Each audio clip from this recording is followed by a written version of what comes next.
নমস্কার, আমি সুপর্ণা। আপনাদের সবাইকে আমার চ্যানেলে স্বাগত জানাচ্ছি। আমার আজকের রেসিপি বাটা মাছের তেল ঝাল। ভীষণ সুস্বাদু লোভনীয় একটা রেসিপি। এই রেসিপিটা ভাতের সঙ্গে খেতে খুবই ভালো লাগে।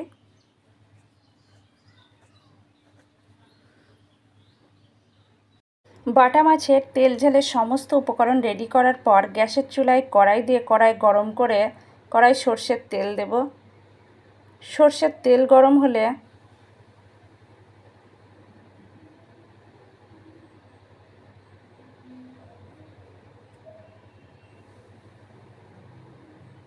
সামান্য একটু হলুদ দেব যাতে তেলটা না ছিটকোয়। এরপর আগে থেকে নুন হলুদ মাখিয়ে রাখা বাটা মাছ ভাজার জন্য দিয়ে দেব কড়াই। মাছ এক পিঠ ভাজা হলে অন্য পিঠ উল্টে দেব। এইভাবে দুই পিঠ উল্টে পাল্টে খুব ভালো করে ভেজে নেব। মাছ ভাজা প্রায় আমার কমপ্লিট।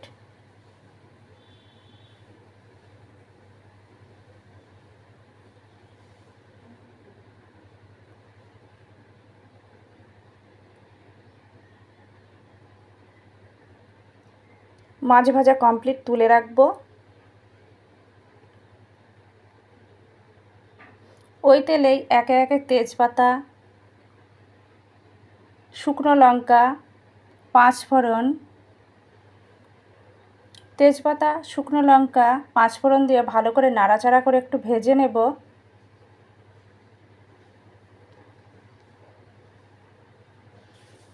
তেজপাতা, শুকনো লঙ্কা, পাঁচফোড়ন ভাজার পর রসুন পেস্ট দেব,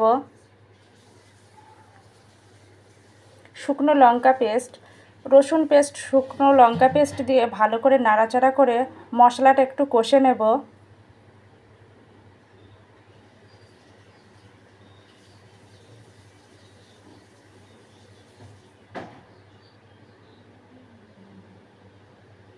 এরপর টমেটো পিউরি দেব। টমেটো পিউরি দেওয়ার পর ভালো করে নাড়াচাড়া করে একটু কষে নেব।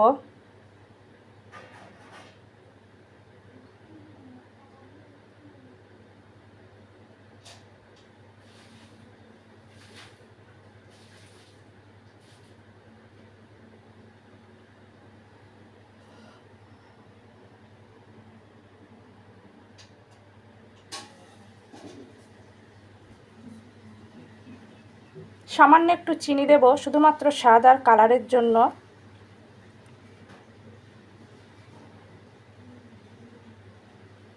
এরপর সর্ষে পেস্ট দেব। সর্ষে পেস্ট দেওয়ার পর নাড়াচাড়া করে আর একটু কষে নেব।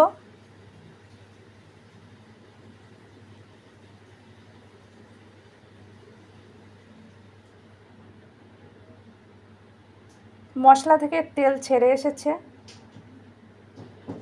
মশলা কষানো প্রায় আমার কমপ্লিট।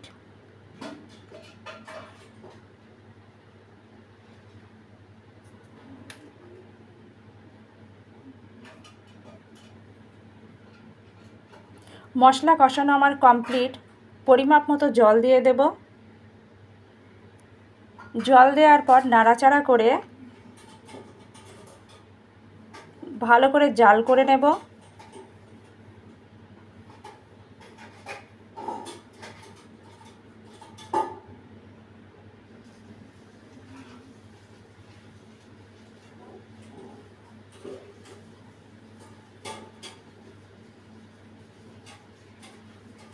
ফুটে উঠলে স্বাদ অনুযায়ী নুন, পরিমাপ মতো হলুদ দেব।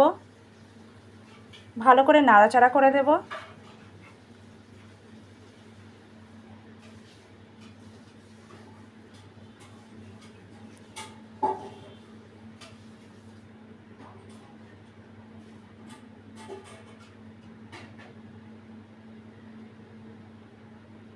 এরপর আগে থেকে ভেজে রাখা বাটা মাছগুলো দিয়ে দেব।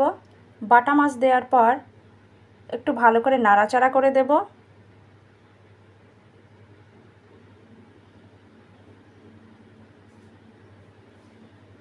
2 থেকে 3 মিনিট জাল করব।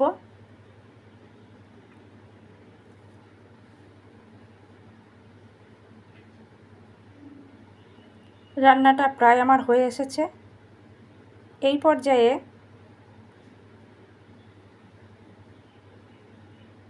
চিড়ে রাখা দুটো কাঁচা লঙ্কা দেব।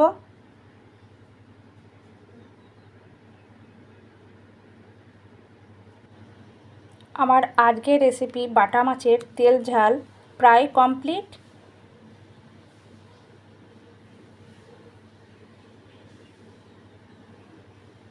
সবশেষে কাঁচা সর্ষের তেল দেব।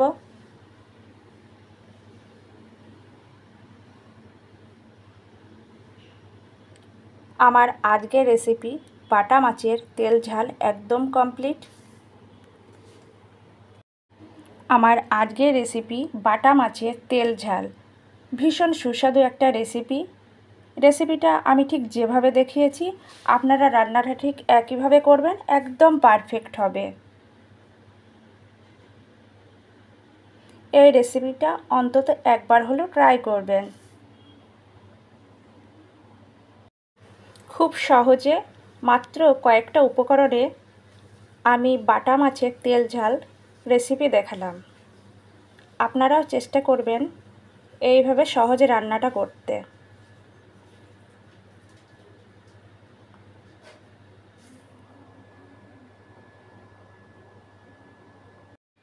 আমার আজকের রেসিপি বাটা মাছের তেল ঝাল পরিবেশনের জন্য একদম রেডি।